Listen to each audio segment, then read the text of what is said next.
There's a Salesforce hackathon coming up on the 30th of August. So I have this project idea and I want to build it and win, hopefully. So this hackathon is about Salesforce and helping small to medium sized businesses improve their business using Salesforce. And I have this idea. It's a accounts payable automation system. So basically what it does is when other businesses send your business an invoice, that's an invoice you need to pay, right? It's going to extract the details of the invoice, like the account name, the amount, and other relevant data, and it's going to store it in Salesforce automatically. So you just get an email and um, it's in your Salesforce CRM. That's the basic idea. So I'm going to begin now. Yo, what's, sorry, I'm having some problems with my PC. Okay, so here I have three prompts. These three prompts are going to create three documents that are going to help me get started. I use this with my new project now. They're called reverse prompts. So let's say you have an idea and you just want to like bring it out of your mind. You want to see how you're going to build this software idea. You don't have you don't even have to be a software engineer to be able to use this. So this is how it's going to work. The first prompt is going to create a project vision document, and this document is for you and anybody that wants to know what your project is about. So you can share it. Let's say you want to have a new team member, you can just give them to read it. And the project backlog is going to create a detailed description of the features of your app from the user's perspective. So when the user clicks this button, where they go to, stuff like that. And then the high level implementation plan is going to tell you how you're going to build your platform on a high level.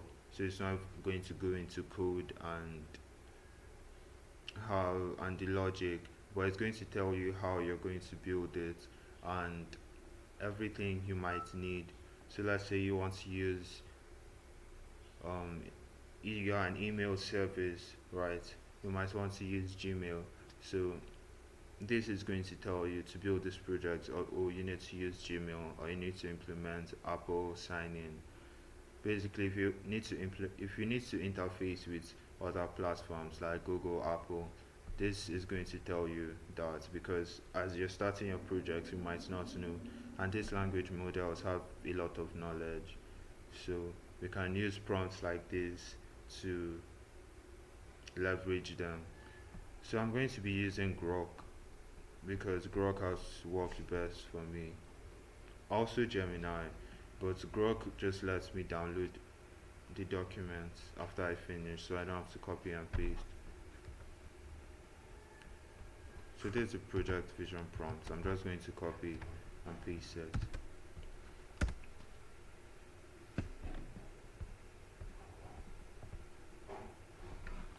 So, so it's asking what's the main problem my app is trying to solve.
So I just described what my app is about. It's asking me this next question. So this is how reverse prompt works. Now I'm not just prompting Grok to give me results. Grok is prompting me. It's walking me through the steps I need to get this result I want. That's a project vision. I'm going to link all these prompts in the video description if you want to use them.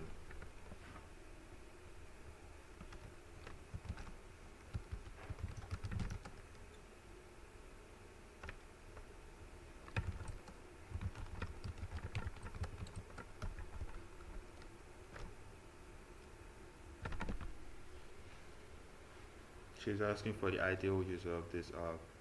It's just small to medium sized enterprises that use Salesforce. High level features. Okay. Receive email. Shit, I don't know how to spell receive. Receive email. Extract email. Sorry. Receive invoice email. Extract invoice email. Store invoice email in salesforce objects. And then a dashboard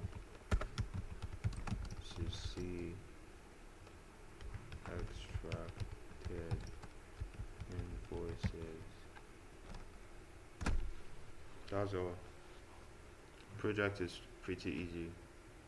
Okay. 1K users, 100K MRR.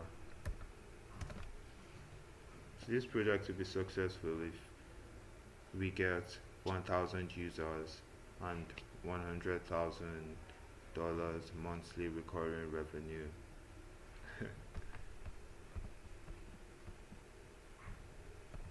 So this is the project vision. I'm just going to tell it to put it in a markdown file so I can download it.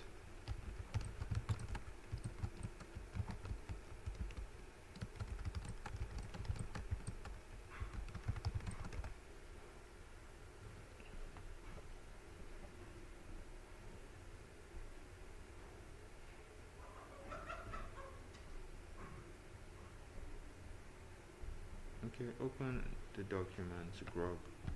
What's going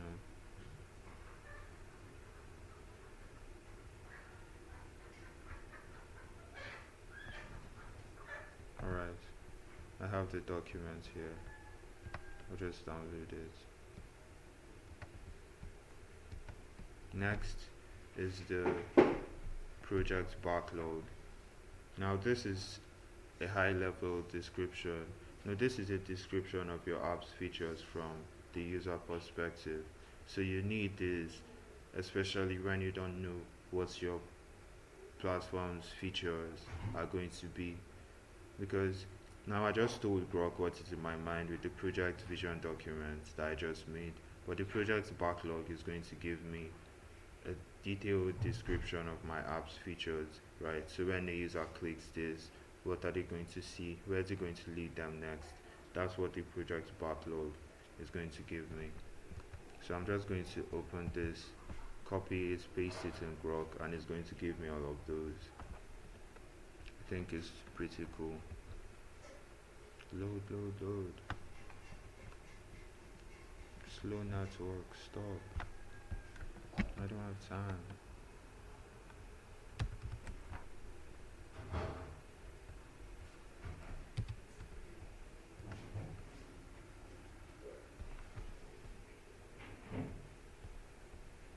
So it just went ahead and now it's creating the project backlog.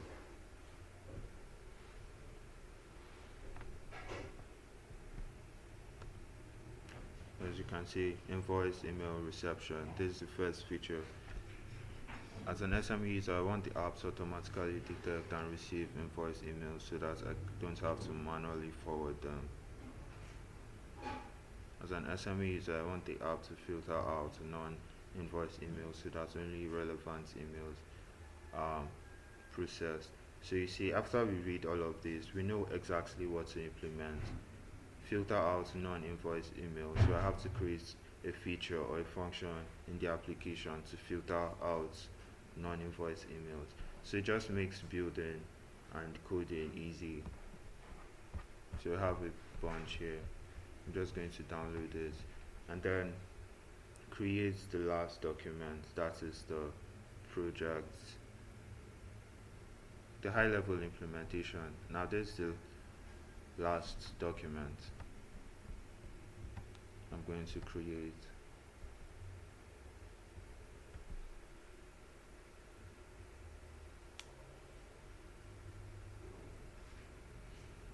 So when I get this high level implementation, no, let's just wait until I get it.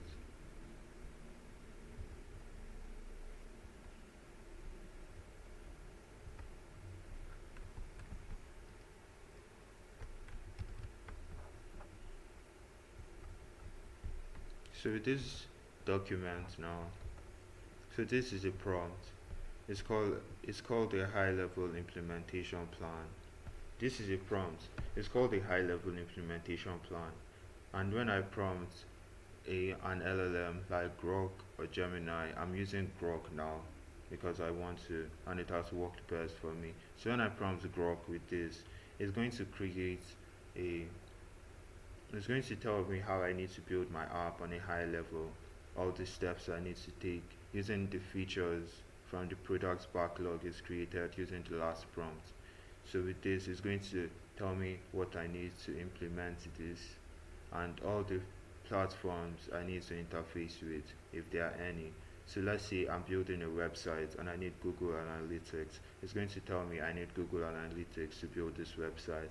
Or I'm building an iOS application and I need Apple login. It's going to tell me that too. So everything I need to build this app together with the logic of how I need to implement it on a high level. So with things like this, it's helpful because let's say you're using Apple login. I don't think Apple login is free. So like taking that into account before proceeding with building your app is going to tell you if you really want to do this or you rather find other options. So it's not just going to give you one plan, it's going to give you three for you to choose from. So let me paste this prompt in Grok and let's see how it works.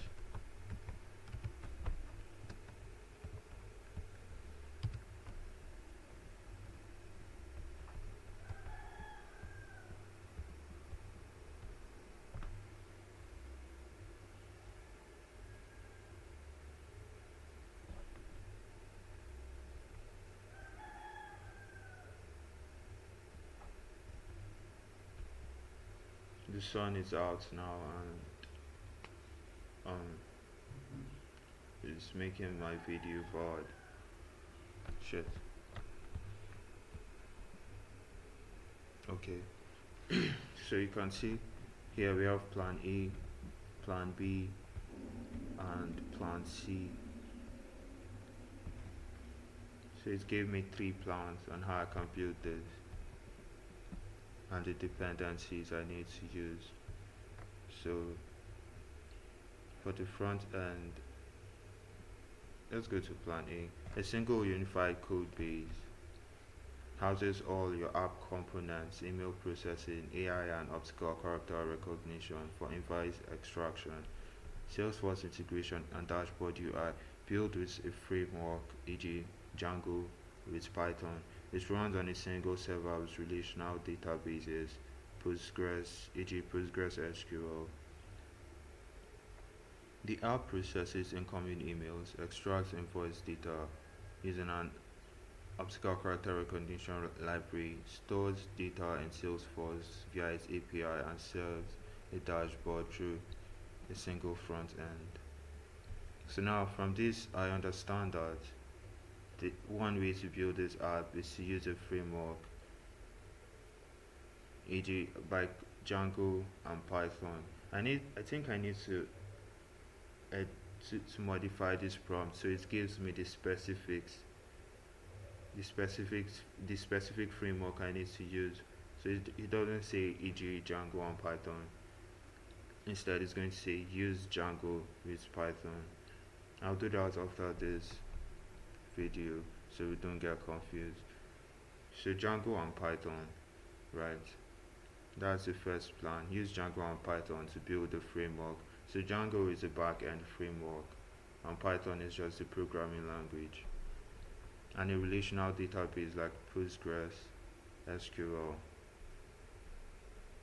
with an OCR library. So what this is saying is I should use the Django framework with Python and then a database like Postgres together with an OCR library. So OCR is optical character recognition, and I think there are OCR libraries in Python. That's what it's saying here. So let's check if there are any OCR libraries in Python. Fast, please.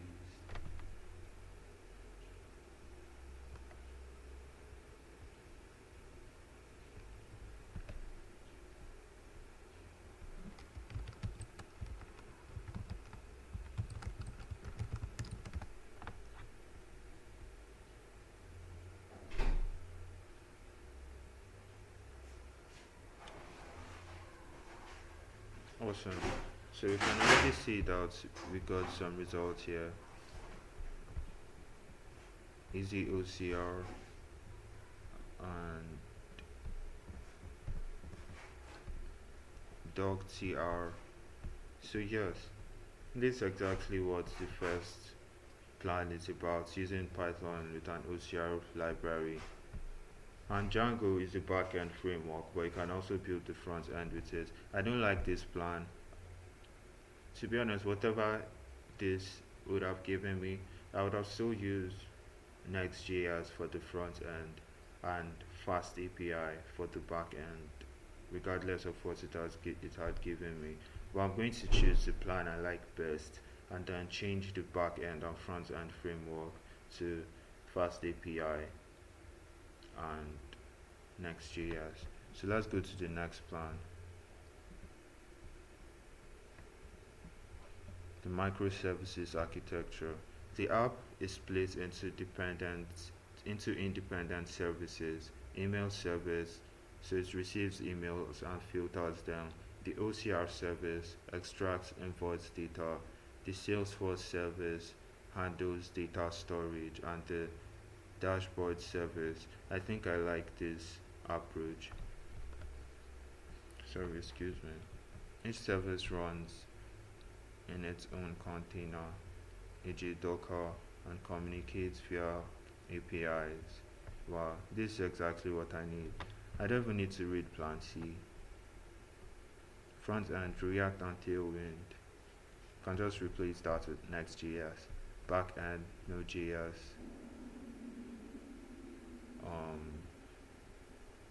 No, I'll just replace this. Okay, let me even write it here.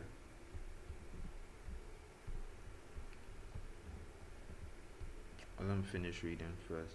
OCR, Google Cloud Vision. I did some research and I found Google Cloud Vision APIs.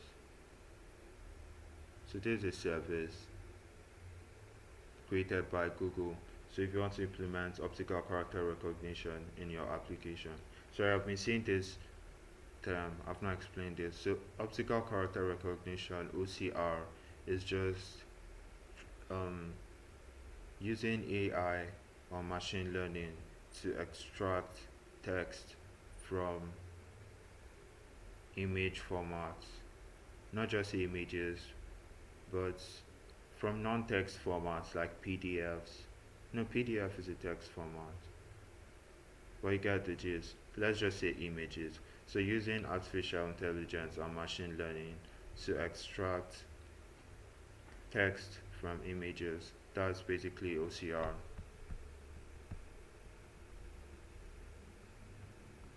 So Salesforce REST API. Of course, we're going to be using this to store data in Salesforce. Message queue. I think this has to do with batching tasks. So, sorry, when we extract an email, we want to create tasks that are going to run and extract email. So anytime a new request is added to our database, it's going to send it to the message queue. That's what the message queue is going to do. It's going to tell these tasks that you have these emails you're supposed to process. So after you do this next. Orchestration, Kubernetes. I don't know what this means, to be honest. And hosting on AWS and cloud platform and Google Cloud Platform. So the three things I want to change here. I'll be hosting the front end on Vercel. I'll be using Superbase for my database, and for the front end I'll be using no hosting is on Vercel, hosting the front end on Vercel, using Superbase as my database, using Fast API for the back end, and then using Next.js for the front end. So I'm just going to tell Grok, I like the third plan, but I want to host my back end. I want to use Superbase for the back end. Host the front end on Vercel. Use Fast API for the back end.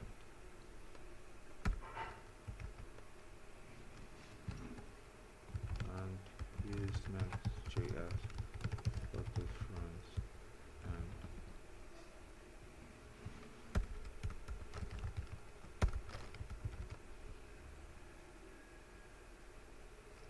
The second plan. So let's see what it gives us.